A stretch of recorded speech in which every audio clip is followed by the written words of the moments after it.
Friends, thank you for joining me here today. I have a fellow mountaineer named Lisa Thompson who recently wrote a book called Finding Elevation as we discuss all kinds of things, especially being a female in male-dominated industries. The importance it is to stand up for each other, to have boundaries, and to still pursue things in spite of fear. She shares some of the tricks that she uses that I think you'll be able to use in your daily lives, such as writing yourself a note, counting on mantras when things get hard, and understanding that we need to do things even when we feel afraid to do them.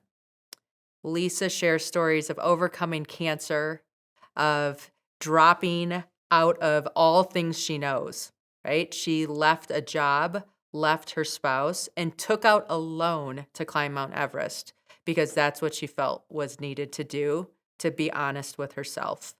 Cancer was a huge game changer for her, kind of a line in the sand, similar to my car accident. Our conversation is fun, it's playful, and it's inspiring. I'm excited for you to listen. Without me talking anymore, let's bring on Lisa Thompson. Hi, Lisa. Nice to meet you. Thanks for having me. It's great to be here. Yeah, thank you for coming. So, fun story, Lisa is the second American female to summit K2. And when I was looking at going to K2, I was stalking her and to get all the tips that I could find. I'm like, okay, another female that's done this mountain that speaks English, how much can I learn? And so I knew about you long before you knew about me, which is good. That's very Yes. flattering. And I think you even reached out to me at some point and we connected and shared sort of tips and encouragement. So congrats on your summit too. Yes. And are thank you the thank you. third American woman? Yes. Yep. Look at that. Here we are together, 2 and 3. Yeah, right? Woohoo! Go women. Yeah.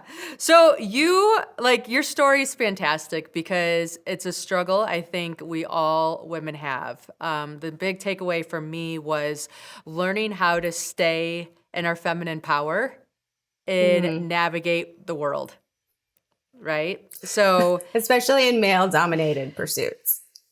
yes, which is things that both of us have been attracted to somehow, right? Even in business. sure. When I was in business, I was in financial services, which at the time was 3% female.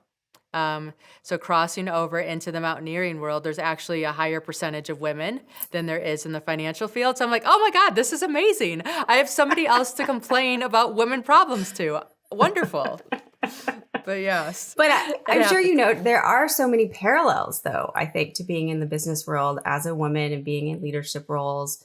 And I think it's like mountaineering. I think it's changing. There are more women, both in climbing and in leadership roles in business. But when I was there, I would say the same thing. It was a very, very small percentage. And I felt like I had very few peers or role models even to look up to determine how, like, what does it mean to be a woman in this environment? And going back to what you said about power, that's where I lost my power because I didn't have those role models. So I was like, well, I'll just be like the guys because I don't know what else to do. And then at some Right. point in your life, that feels really inauthentic. And sometimes that sense of not being yourself bubbles up in like the worst possible times. But I'm so grateful that eventually I figured that out in my personal life, in my climbing pursuits, and in business too. Oh, definitely. Well, I thought it was interesting. In the book, you talk about how you're so happy that someone had dry shampoo, right? And you could do your hair or whatever. And I'm like, I Yes. wonder if Lisa knows that she paved the path where when I went to Everest to climb, I was interviewing the company saying, okay, so I have a hair dryer. What are my options? Right. And I literally like 3 different responses. So one company I interviewed was, I don't understand. I'm like, okay, that's all I needed to know. The next company I called, they're like, yeah, we can give you the generator once a week to do your hair, no problem. And then the third company goes, would you like a mirror? And I'm like, that's my Whoa. company. The company that Whoa. says, would you like a mirror? Yes. So then I quickly became known as the girl that was drying her hair at Everest Base Camp. And like at first it was a little obnoxious, but then when I went to K2, There's a record number of women on K2 this year.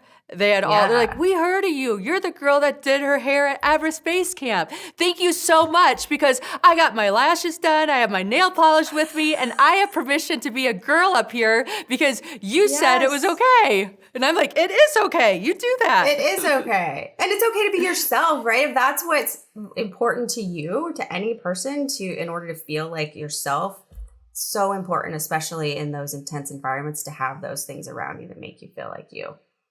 It's Yes, it is. It is huge. So your journey started with a job transfer to Seattle. Then you were staring at huge. Rainier. And Yes. what all of a sudden said, okay, I'm no longer just staring at you. I want to climb you. Like, where was that change? So I am sure, I would guess you are like this, Jen, and many of your listeners are like this.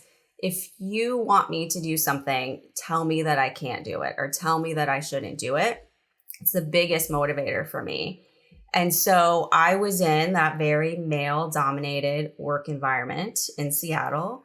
And here climbing it's a part of the culture, right? We have beautiful mountains all around us. And it's just a very common sort of pursuit or interest that people who live in the Pacific Northwest have. I came from the Midwest, no mountains there. Literally the highest point in Illinois where I grew up is 120 feet. And it's like named. It's such a big deal. That's, 120-foot little bump.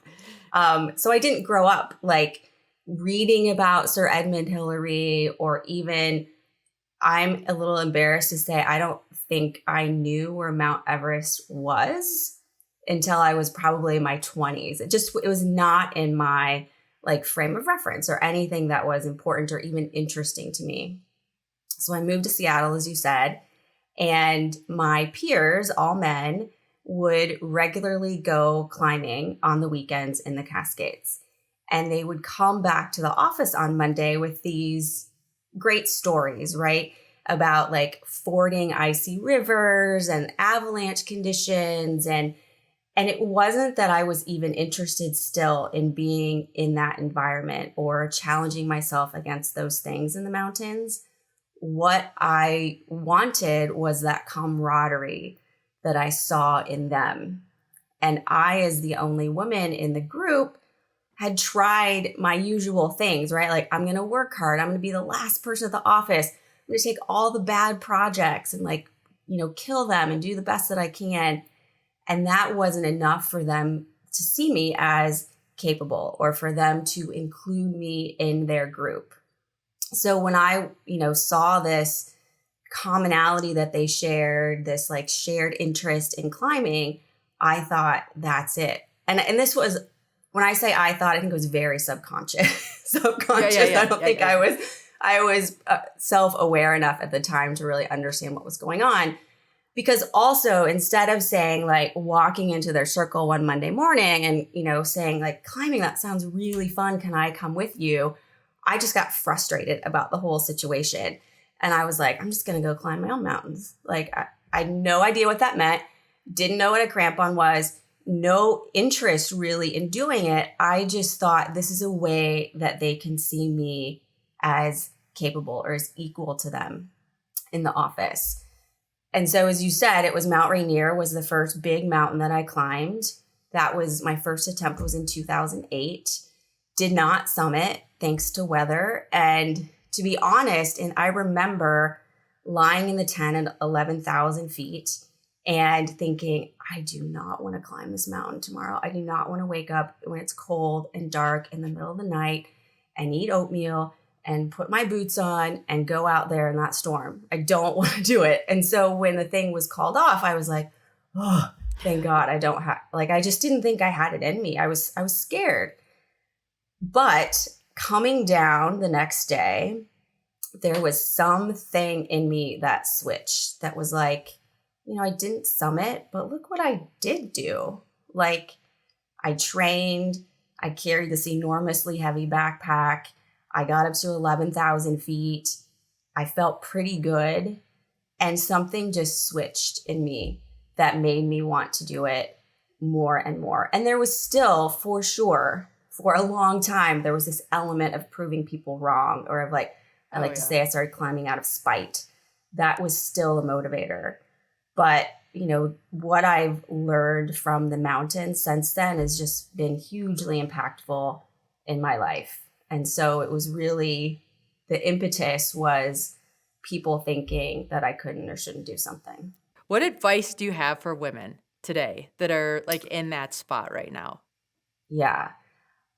What I have learned through the mountains, through cancer, through just life, is to always stay true to who you are. I think, like we were sort of alluding to initially, there was a long period of time in my life in the mountains and in my corporate career where I felt like I should be a certain way.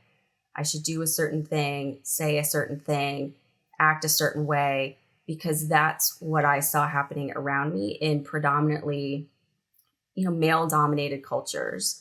And so I did that, right? I wore little versions of men's suits to the office because I thought, well, that's what you wear. Like I didn't see any women around me being feminine at all. I would Right. like try to smoke cigars at company parties because I thought that's what you do. And like all these things that were not true to who I was. And so my advice, and I give this to myself very often, is to stay true to who you are, to, figure that out, like explore it and be curious about it and pay attention to the things that feel authentic and right to you and the things that just don't. And to the extent that you can, stand up for, who you are and what's true to you, what you know to be true about you. Yeah. No, I tell my kids right now when I do something totally different, they'll be like, "Mom, what are you doing?" Like, I'm just trying this on. Like, I'm just trying out to Yes. see if this fits me or not. It doesn't mean I'm permanently changing. Mom just wants to try something new. And they're like, "Try it on, huh, Mom? Try it on." And I'm like, "Yes, try it on. You don't have to commit to everything. Everybody's so serious No. around me." So, And I think too, one of the things I've learned is that very few decisions in life are permanent. So if like when I ended my corporate career, I was like, it's just not forever, right? I'm going to stop and do the things that I love and I'm going to see how that feels. It does not mean that I can't go back. And I did for a while go back. So I remind myself if I'm struggling to make a decision that this is probably not permanent. Like I could back out of it. I could undo something and go back to where I was if that's what felt more authentic to me. But I think just trying it, like you said, trying it on is so huge. And that's how we figure out who we are. Like how we wouldn't right. know otherwise if we didn't try different things. Yeah. No, you learn your edge sometimes by crossing over it, right? Sometimes you're like, Yeah, okay, that yeah. was too far. I need to back up, or this is working, or this isn't. So, yeah. Yes. So, cancer was a huge shock for you. It was a huge pivot, like a line in the sand, I would say. Yeah. Yeah. Bring us to that time of your life because that I feel like catapulted almost all other things. I think it's so true that it did. And in the moment, even years after, I would not have said this, but with the benefit of hindsight, I am grateful to cancer for the lessons that it taught me and for the changes that it provoked in me and my life and my priorities. So I was 42 years old. I considered myself an athlete. I had to go for a routine mammogram one morning before work. And I can remember being just frustrated by the whole situation. I had this, pile of work for me at the office, and there was just sort of annoyance of having to go have this test done. It was only the, I think, second mammogram I'd ever had. And I had worked in healthcare for medical device companies and specifically in the area of imaging. And so I understood sort of the flow of how things work in an imaging department. And I had the mammogram. I was back in the changing room and I was told to wait, that the doctor wanted to talk to me. And I knew that that wasn't normal, that if the mammogram and the images had looked normal, they would have said, "We'll see you in a year." And so I knew in that moment that something wasn't right. And I remember sitting in this, it's funny how like many of the moments when I had cancer and there were, big sort of decisions to make or heavy news, I remember feeling very small and tiny in that changing room in that moment and waiting for the radiologist to come in. And she sat very close to me and explained that she had seen concerning calcifications. She did not use the word tumor yet, concerning calcifications in my left breast, and that I would need a biopsy. And so I immediately was like, let's do it now. Like what are we waiting for? Right. Of course, that didn't happen. Not how it worked out. But I knew in that moment that I had cancer. There was sort of like that click when I knew climbing was something I wanted to continue pursuing. Something shifted in my mind. And, without the absence of without having a confirmed diagnosis, I still knew that I had cancer. And I'm not a crier at all, but I remember driving to the office. It's February in Seattle. So cold and drizzly, wet, and just crying the whole 20-minute way back to the office, sort of wiping the snot and tears off my face and just walking back into the office like nothing had happened and just going about my day. And that was a lot of cancer for me, was just, I'm going to get through it. Like, I remember having biopsies and having going back to present to the board and having these ice packs stuffed in my bra because my boobs were still numb from the biopsy. So many ridiculous things that I did not give myself the time to really let it soak in and really accept what was happening to me. I was very just bullish about it and just keep pushing forward. And I think that was a survival mechanism that I've employed many times in my life. And it's, it will get me so far, but I know now that I needed to have that push of cancer to re-examine my life and to really think about my priorities and who I was spending time with and how I was spending my time. And it taught me several things, but one is that our life is so fragile. I never for a second thought I was going to walk into that exam room and walk out believing that I had cancer. It was not even remotely possible to me. And cancer also helped me to just realize that we get one shot at life and that nobody gets to define what our lives are about or should be allowed to define what our lives are about, except for me.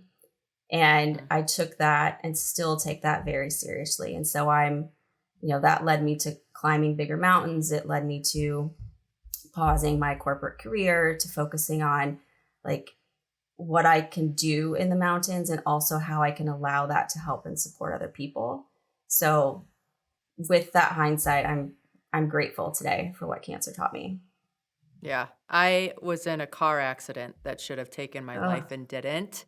Nowhere near cancer, right? Because it's a one-time snap and you're Yes. okay. Cancer is something Yes. you wear for a long time and have to navigate. Yep. But the same aha moment came to me where it's that if I would have died, was I really living my truth or my life or what lit me up or how I wanted to show up? And that, those questions just haunted me every single day. And stuff that I Yeah. tolerated before all of a sudden was zero tolerance. Sorry, I'm going to leave someday. You're going to leave someday. If I look like an idiot, I'd rather look like an idiot doing something that makes me happy Right. than playing this game that I don't even know who's winning because it's definitely not me.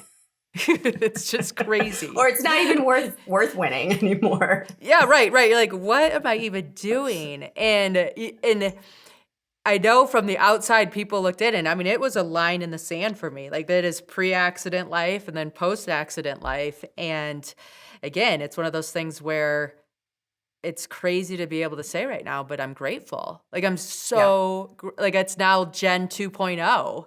And Jenn 2.0, guess what, is going to say no and is going to do what she wants to do and doesn't really care because at the end of the day, I check out by myself. Right. So and it gave, so true. It is. And it gave you, this is where I think I just have so much respect for you because you fought cancer, you quit your job, you quit your marriage that wasn't serving you, and you took out a loan to go climb Everest. I mean, like, hello, where was I All, then? Like, cheerleading you.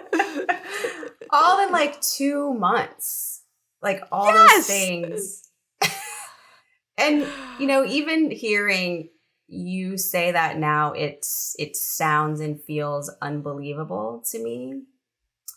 But in the moment, it all felt completely right. Like I Oh, was on the path that I needed to be on. And there were many people around me that I love, that I respected, who would either, it was so interesting the way people reacted to the decisions I was making. They would either just not look me in the eye, like not want to talk about it, change the subject, or they they would like try to convince me to do something else. Like, I really, think you shouldn't quit your job right now. I really think you shouldn't borrow $50,000 to go climb a mountain right now. And going back to being authentic, I yeah. didn't know any other way to get through those moments. I did not feel another path that felt right to me. And so I kept moving forward. And there were times it was incredibly lonely and excruciating. And in the end, I would not change a thing.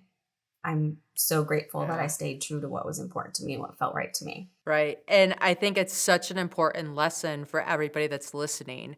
Like, when it makes sense to you, it does Yes. not need to make sense to anybody else. And in fact, 99% of the time, it won't. Like, they just don't have your lens, your experience, your knowledge, your view, and they're only trying to protect you. Like, they can't, like, Yes. them loving you is saying, Yes. maybe you should look at these other options. And I Right. just want to like focus on that, because a lot of times you'll hear that and you'll be like, oh, wait, maybe I shouldn't. Maybe I shouldn't. No, no, no. You should, because you're living your Yes. truth. And just know Yes. that when you shift, that causes everybody around you to shift. And not everybody is signed up for that. So they might have different Yes. interpretations, and that's okay. And I think So, too, people get very used to their lens that they have for you, or their definition of who Lisa is in this world.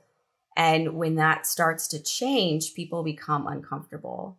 And it's, sort of their fear of you changing and what that means to them. I would say this was true of my father, who I loved dearly. It was very hard for him to understand how, I'd worked so hard to gain an education, in a family where nobody went to college, and to, just work and strive to have this corporate career, and how I would just, in his view, throw that all away. And I, love and respect him, but there was no other path for me to take. And I think it was his fear of, wanting to protect me, and his fear of me not being successful, that it led him to not be. I mean, he was supportive, but I knew in the back of his mind, he was like, what the hell is she doing? yeah, they're supportive, yet I'm sure you're the first person he's talking about at every family gathering or every commitment. Like, Yes. this is what my daughter's Yes. doing. This is what my daughter's doing. So, like, there's a part of them that's super excited for you because you're living out a truth that they probably didn't have the courage to do. But then there's Right. another part of them that's like, man, if she falls, how can I help? Like, it's such a big Yeah. fall that I cannot support, right? It's Yes. fascinating Yeah. when you look at it. And I think it probably feels very conflicting too. So Manaslu was your first mountain. So Manaslu, for those that are listening, there's 14 8,000-meter peaks in the world. It's one of them. And so you went to Manaslu, and I love this. You did not summit, but you still consider that a success. And I feel we should get into that a little bit, because a lot of people, I'll come back from mountains and they just can't even understand that you didn't summit and you're happy. So let's talk about this for a minute, because it happens, people. It does. Mother Nature Yes. plays a huge Yes. role in this thing. Yes. And I also think we as a community should get away from this idea that unless you summit, you're not successful. Yes. Like, it's just, there's so much more to learn and gain from every single climb. And, today I coach mountaineers, and I always encourage them, regardless of whether they start on the summit or not, to take a moment to like write down or think about the things that you learned, the things that you want to do differently, as a result of climbing the mountain that you just attempted. And so I really wish we could get away from this whole idea that it's the summit or nothing. So on Manaslu, it was again my first 8,000 meter peak. The first time I'd been to Nepal, I was like in the midst of getting a divorce. I had, just had a bilateral mastectomy, was not sure what my body could do, but wanted still to challenge myself in the Himalaya. And, I imagine you felt like this, Jenn, the first time you saw the peaks in the Himalaya. And it's just unimaginable, especially you're from Michigan, I'm from Illinois. Like, we did not have mountains growing nothing. No. Flat we as can grew be. up skiing on garbage dumps, and I'm not exaggerating. Right. Like, they turned the garbage dump into a ski hill. So there you go. Totally. So just being there from the first moment felt magical to me. It just felt like it felt full of possibility to be in the Himalaya, and it felt very freeing and a little terrifying too, because those mountains are huge and intimidating. And I knew I was not like in tip-top physical shape. I just had spent too much time recovering from multiple surgeries to be. And so I told myself that my goal was to get to use supplemental oxygen and to climb to 26,000 feet. Like, those were the two things I wanted to do. And I really saw it. Yes, I wanted to summit, of course, but I also saw this as, what can I do on a big mountain in the Himalaya? Like, am I cut out for this? Can I like live at base camp for 2 weeks or 2 months with relative strangers? Or are those things that I enjoy? And so I went into it with a whole lot of curiosity too. And I tried very hard not to be hard on myself and to not compare, how I was climbing relative to other people. And in the end, I made great friends on that climb that I'm still very close to. And we got to about 24,000 feet, and the conditions, sort of, look in hindsight, considering how devastating the avalanches were this past season on Manaslu. It's a very, very avalanche prone mountain, as we all now have, a lot of evidence of. And we assessed that the avalanche risk above us was too great. And so we turned around at that point.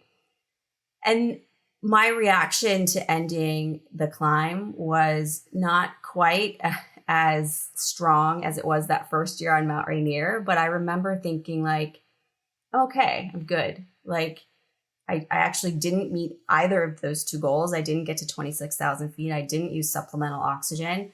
But I came back knowing that my life needed to be about being in wild places, and that mountains needed to be in the center of that.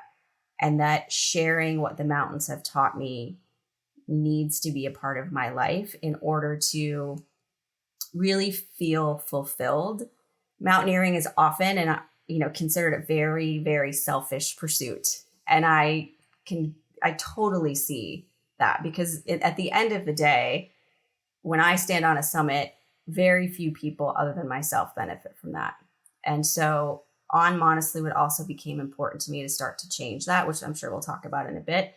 But it's important to me that other people are learning something or gaining something from these pursuits in the mountains.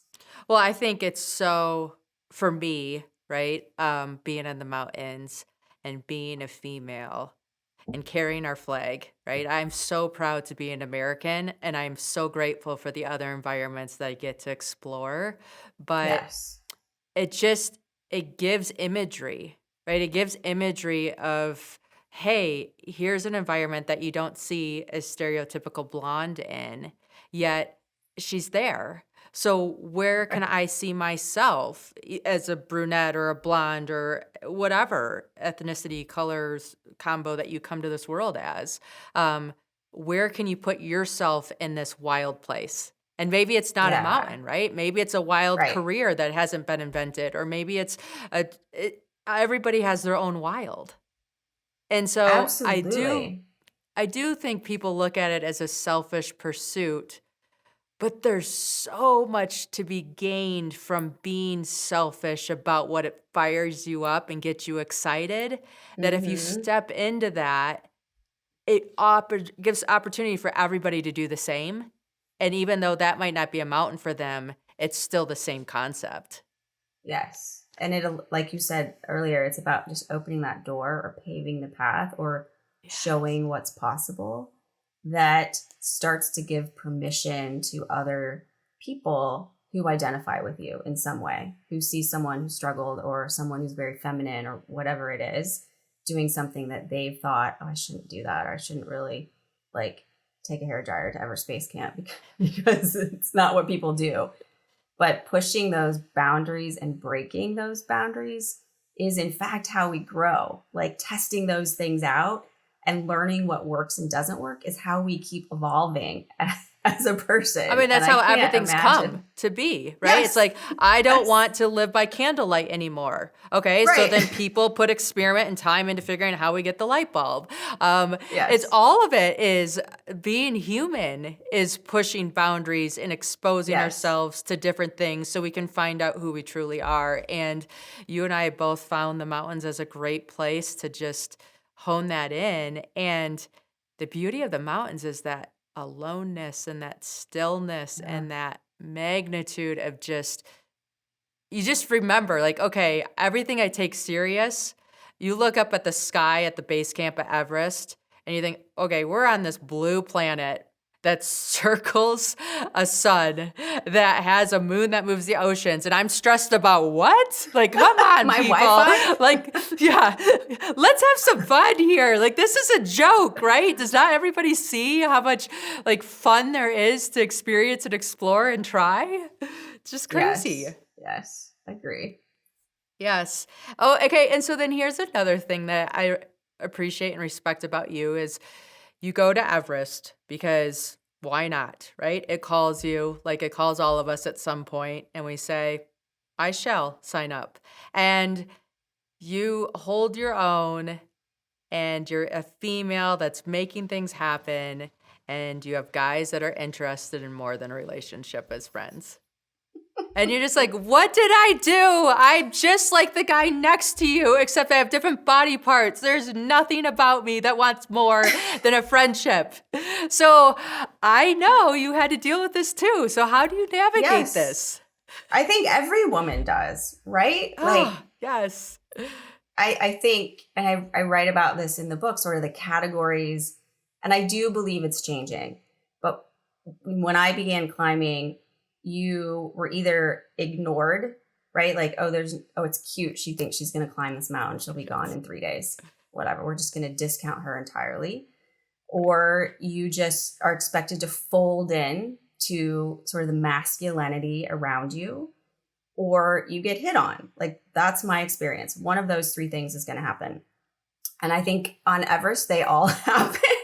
And it was finally on Everest that I sort of said, like, no, like I there was a moment at Camp 2, we were on our summit rotation. And because of the number of people on the team, and I was the only woman on the team, because of the number of women on the team, there was going to be, someone had to sleep in their own tent. And I was like, I walked up to the tent and I put my backpack down and we got there. I was like, I'm going to sleep by myself. And you would have thought I had ended the expedition. Like, the men on my team were very like, I thought we were all, there were like 4 of us that would climb together and we're looking out for, like, I thought we were all a team. Like, you're supposed to be sleeping with this guy. And I was like, I want to be able to like take my sports bra off and like sit here comfortably, or like pee without hunkering down in my sleeping bag and thinking I'm going to spill my pee bottle inside of it. I would just really like to be like a woman.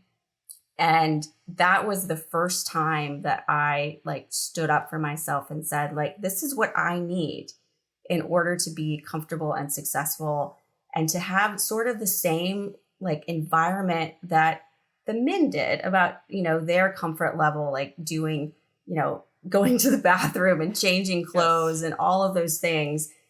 And there was a moment later on where one of those men like tried to kiss me, and I was like, what is happening? Like, I just want to climb this mountain. Can't we just all like see each other for, who we really are. And I don't know about you, but like romance is the last thing on my mind. Even when I would climb with my ex-husband, like I'm here to work, to climb a mountain. I have no interest in anything else happening. So it was all of those things happened. I was in each of those three categories at some point on Everest. And I'm happy to say, and I'm still friends with the men who at that time were like, "What are you doing? We're all a group. You can't have your own tent." And I'm thankful that we're still friends and still close, and also that I stood up for what I knew I needed in that moment. Yeah. I'm No, sure I you think have that's similar stories to yeah, share. no, I like this is gonna sound so obnoxious, but on one of my climbs, I literally started the climb. I just said, I love all of you. We're all gonna be friends. We're gonna get familiar in ways that we never thought possible. I'm not interested in dating anybody. So I'm just putting that on the table now so that no one thinks that maybe I'll change my mind. It's not happening. And No. I mean, I don't know. I'm sure it was like everybody's like, who does she think she is saying all that? But it's just you have enough experience that you're like, no, I'm not. We're not. No, Yeah. no, thank you. No. And let's So just yeah. save the energy, right? Like you said, let's put it on the table Yes. today. We don't even have to talk about it or think about it or anything. Let's just all go climbing as equals and have fun. Yes. Yes. Now, and here's another thing that you do that I do that I love is you have mantras. You refer to them a number of Yes. times in the book that they kind of, you have these mantras that you go through. Do you use those in your day-to-day life back in the US when you're not in extreme environments too? Yeah. For sure. They're different Yeah. mantras, um, but they just help. And the sort of extreme example, of course, is climbing, where you're in this intense environment. And for me, I often rely on them when I'm struggling in some way, when I feel like I'm climbing slowly, or this is a really difficult section of the route, or I'm not sure I can do this. And I will say, like, I am strong. Like on K2, for example, there are many, many Mm. moments when I felt like, holy, I don't know, this mountain is way bigger than me, and I just don't know what I got myself into. And you can let that, and I tend to think women are more susceptible to this than men. You can let that negative that negative self talk Mm. just start to blossom in your brain, to the point where I would get, to the point where all I could think about was something negative, or I could rattle off all the reasons why I shouldn't be climbing this mountain, why it was too hard, why I wasn't good enough to do it. And that's not helpful. It's not helpful Right. in real life. Right. It's not helpful on a mountain, in any sort of intense situation. And so on K2 especially, I remember, like, I would move my right foot and I would say the words "I am," and I would move my left foot and I would say the word "strong." And I just did not allow any other thought to enter my brain. And even in the beginning, if I didn't believe it entirely, just having that positive thought and positive story in my brain helped me, I think, to focus, and also to not allow, and it's not to say that I'm not paying attention or am not clear on where the line is in terms of my capability or what I should be doing, but it allows me to focus on something positive instead of, all this negativity that I can let just sort of keep growing in my brain. Mm-hmm. Mm-hmm. No, I'm I have to curious do what your that. mantras are. Yeah, yeah, no. I have to do that even here. Like, I'm not kidding you. When I'm tying my shoes to go running, I have to be tying my shoe, because otherwise, if I don't have something going on in my head, there'll be a voice in my head that will try to hijack my run. Oh, I think you should be doing Yeah. this instead of going for your run, or I think you should be doing that. So, keeping your mind busy and occupied to not allow the space for doubt or excuses to show up, I think is so critical. Another piece, I've done it before, but just reading it the way that you wrote it in your book, it sunk into me at a different level. You wrote yourself a letter when you were climbing K2. Mm. And you wrote yourself a letter because you knew that you were going to come into a hard time. So listeners, guess Yes. what? Being alive means at some point you're going to come into a hard time. Okay? Like that's just the facts of life. It's And life. so it is. So what I took from that was I literally put your book down and I wrote myself a letter because I was in a good Aw. space so that in the future when I come up to a bad time, I can pull that letter out and be reminded of who I am and what I stand for, what I'm capable of. And I think we do that naturally in the mountain because we're in this scenario where maybe death is more optional. It's like more there in our Yeah, face, forefront of your right? mind. Than Hmm. in our mind than when we do our day to day. But I loved that whole piece where, yeah, we need to give ourselves pep talks and there's going to be hard times. And just being able to pull that letter out and say, wait, here's who I am, here's what's going on, especially with right now, with all these different stories we've heard of people taking their lives and things recently. Yeah. It's been a little take home, and that was a huge piece out of your book that I'm just so grateful that you shared because I think so many of us can use that every day, not just in the mountaineering world. But how did you Yes. even come up with that idea in the first place?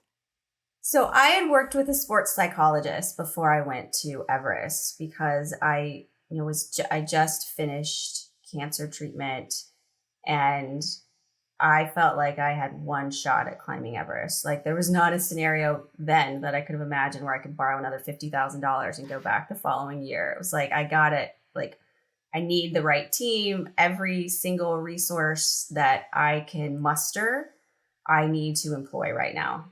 Hmm. And so, because as you know, Jen, climbing is such a mental game. Like I would argue above 26,000 feet, it doesn't matter anymore how fit you are. It's all about your mind thinking that you can do it. I've seen so many people and coached so many people who are physically capable but don't have the right mindset and will stop, will turn around, will end their climb because they don't think they're capable of doing it. And so I didn't want to fall into that category. I wanted to, of course, be aware and know what my limit was, but I also wanted to have as much mental fitness and strength as I possibly could before I went to Mount Everest. And so one of the things the sports psychologist, suggested was to write a letter. And you're writing a letter to like yourself in the future. Like, I Hmm. want you to know. And one of the big things for me was I had talked about like what I had overcome in childhood, what I had overcome by, being the first person in my family to go to college and have this corporate career and beat cancer and all of the things that I had overcome. And we all have that list, right? It does not matter what Right. the trajectory of your life has been. We all have things that we thought, I don't know if I can do that. And then we did it. And so this was just me sort of remembering all those things and like closing. I remember, I think I closed with like, you're a badass. Like, Yes. don't Yeah. forget that you have done all those things and that you can do this mountain too. And so I still do that when I climb a big mountain. I still write myself a letter. I still read it. If I'm having a really tough moment, I will read it sooner, but I always read it in the tent before I go to the summit. And I carry it with me in my down suit just to have like close to me physically. And I love that you did it too. That's amazing. Yeah. No, and I just like I'd done it on the mountain, but for some reason when I was sitting at home reading your book, I'm like, you know what? I'm getting into some new business ventures that I don't know what the landscape's going to look like in a few months, and it is Yeah, scary. I'm going to write myself a note right now to that, and it just, you get messages at different times, different ways, and that was just important to totally. me, and I wanted to say thank you. So it was awesome. Thank you. That's so Um, meaningful to me too. yes, and then we've both when we do pursuits, whether it's in business or life or climbing, who you do them with matters, right? Yeah. And it's interesting because we both have climbed with Garrett before, Madison. We Yes. both have had Yes. relationships with Ung Furba. Who doesn't love Ung Ah, Furba? I know. I don't know how you couldn't. Really, he's I in my know. heart He's for a sure. dream. And the lesson I think to share from that is, you know, when I climbed with Garrett, I was new into mountaineering. So having somebody that understood my idiosyncrasies because they lived a similar type lifestyle, right? Like they had Hmm. similar food, similar upbringing, similar everything. It made it a lot easier. Now that I've gone on a few mountains, I've been able to expand my bandwidth because I'm more confident of who I am. Um, Yep. you've done that too, and the fact where you just led a group, right? Up Yeah, in yeah. Co-led a group to Cholatsi, which is a yes, 21,000-meter peak in Nepal, in the Khumbu. Um, and I don't think I have fully processed everything that this climb meant to me.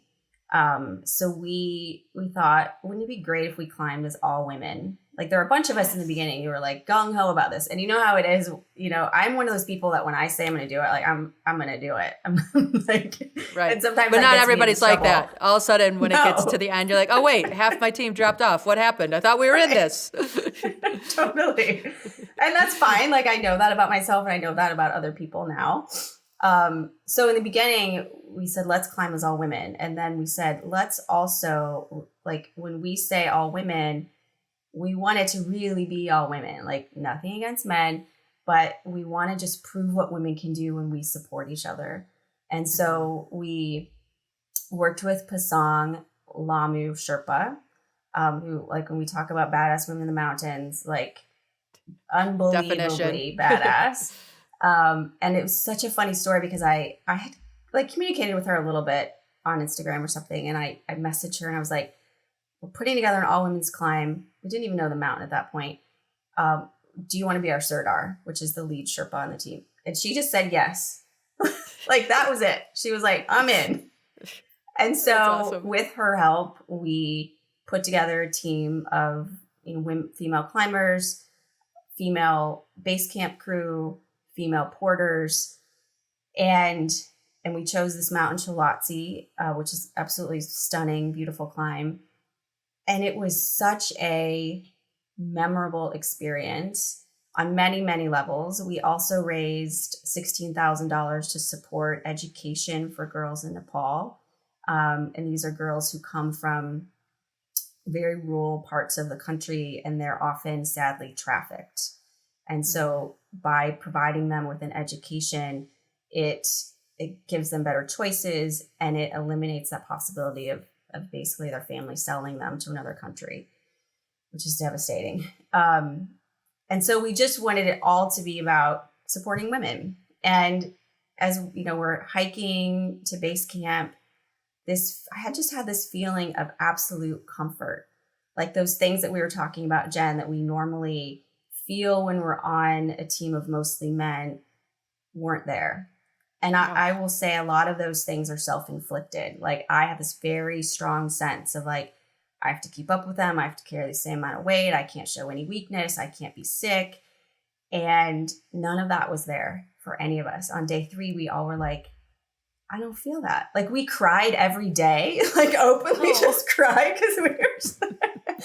It was such a freeing, memorable experience to be climbing amongst women who all had a very strong desire to promote other women, and hearing the stories of the women on our team who had lost children, lost spouses in avalanches, had spouses who were sick, and all of a sudden need to make money and don't know another way to do it except to work in the mountains.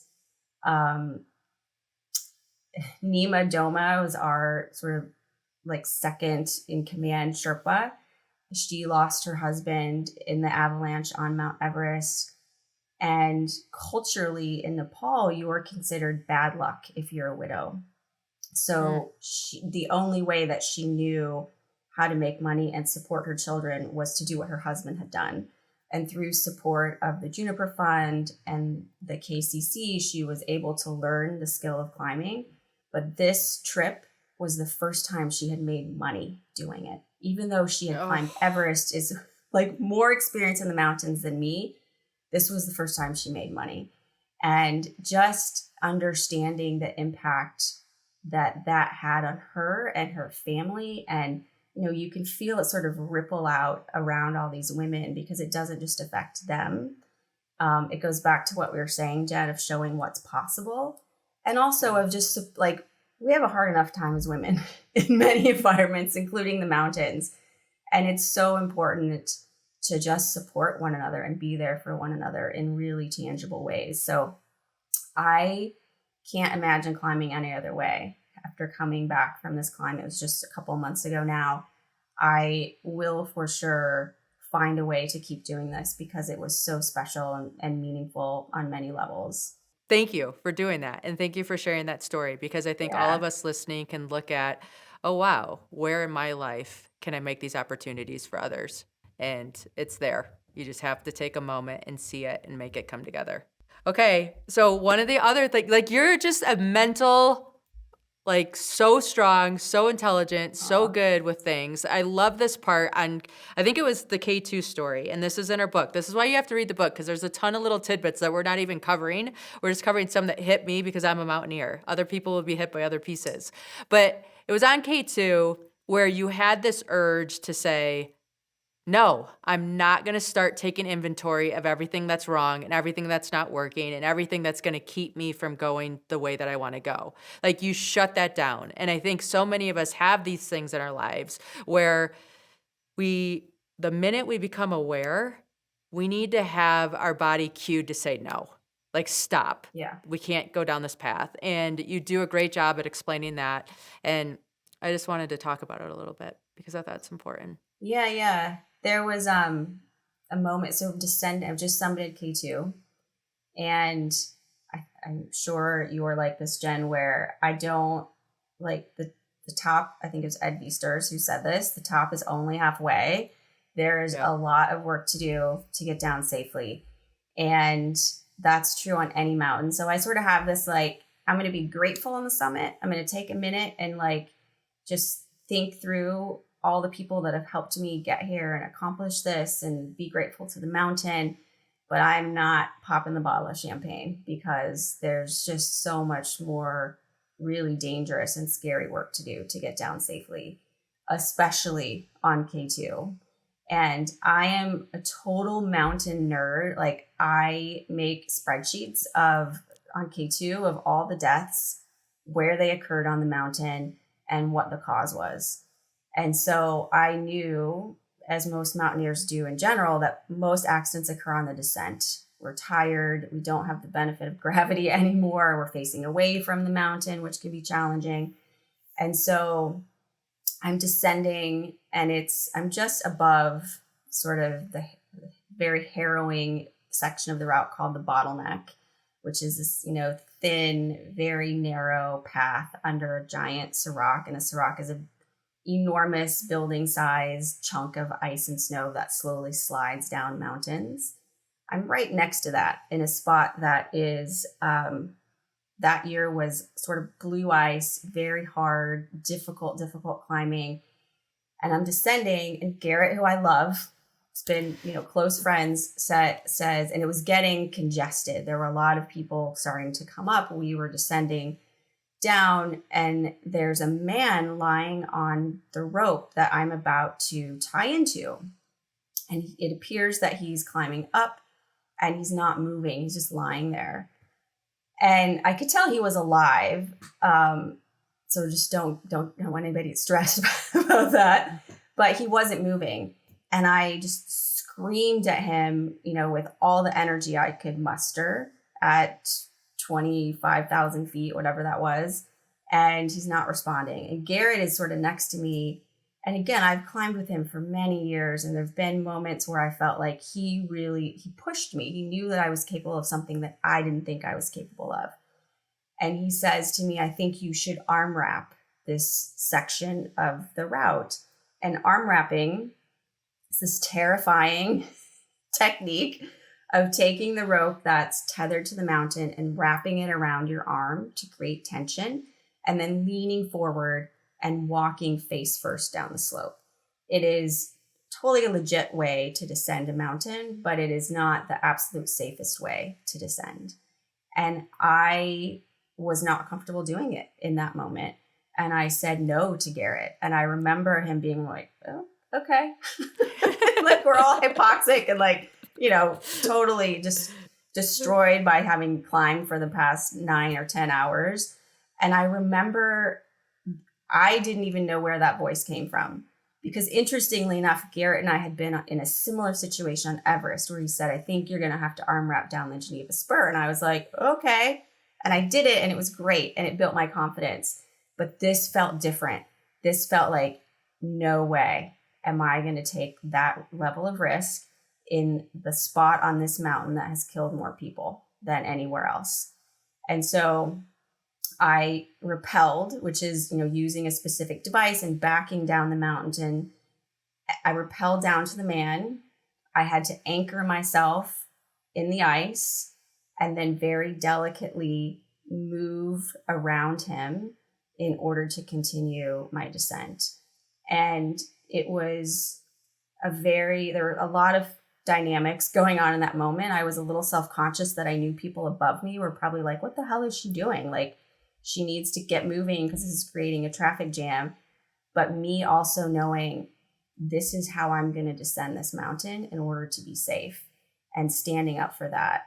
And there was also in the end, when I look back, it was an incredibly intense, no mistakes situation where if I had made a mistake with my gear, I would have fallen and I would have died. And so knowing that I had sort of the mental fortitude to stand up for what I needed, to use my voice, and to also have the skill to maneuver through that situation was incredibly confidence building. And I think going back to what we said in the very beginning of our talk, Jenn, to know, to listen to that voice and to stand up for it is one of the biggest things that I've learned in the mountains. Wow. I like, because I've been there, I can just visualize all those pieces and my hands are sweating like listening to you tell the story, because it is. And here's the thing, like, we have fear, but we have to do things anyways. Like, we have to. Yes. And when you're in those situations where you don't have like, okay, well, I have to do this afraid because that's my only choice. And then when you get to the other side of that, you're like, okay, breathing again. Yes. Thank you, life. Thank you. Yes. Yeah. I always like to ask myself when I recognize myself being fearful, what's on the other side of fear? And it is always something better. It is always me evolving or me learning or me being more confident. And so I really try to take that lens if I feel like I'm stuck by fear. Oh, that's a good None point. of that was going on at 25,000 feet. It was just me having this voice like saying, no, I'm not doing that. But looking back, it was a very important moment, I think, in my life. No, I even have to use some of my skiing cues. It's like you're going to go where your eyes look. Right. And so my eyes, when I'm in those scary spots, I always go to all the things I don't want to know or don't want to do or don't want to see. And I always have to remember where my eyes go. Where my eyes go, I go. And so I always have to I pretend that one teeny tiny foothold gets big enough to be able to hold my foot. And then that's all I can look at. It's just amazing. And people will talk. I've climbed with Garrett. He'll be telling me something. I'm like, I'm not listening. Okay. Talk to me in a minute. Which is using your voice, right? It's like, yes, it's just not always friendly, but my voice is being used. I promise. Right. Not always. I still friendly. love you. Yes. And 5 minutes from now, not this moment. So, yes. Exactly. So I will say that Finding Elevation is a fantastic book. Even if you're not a mountaineer, the lessons that Lisa shares are going to touch you because there's so many stories that we all can relate to. And coming into environments that we're not familiar with, changing the status quo, pushing our own limits, and dealing with loss, which we didn't even talk much about, but I'll let them read the book to get into that because it's a thing and it's shaped you, and relationships have evolved from that have filled the void. It's been fascinating. So I hope you enjoyed my interview with Lisa as much as I did. I cannot believe the things she's done for women mountaineers all across the globe. I'm super excited to join her next October on an expedition. If you're interested, you should definitely look us up. So Finding Elevation is Lisa's book. It releases January 10th. It's a fantastic read about overcoming, stepping into your power. And whether you're a mountaineer or not, there's lessons in here that you're going to be able to carry forth into everyday living. So thanks for listening. Please hit subscribe so you don't miss another episode. And if there's any topics that you want us to talk about, shoot us an email, or we want to provide you information that you're interested in. Thank you, and we'll see you soon.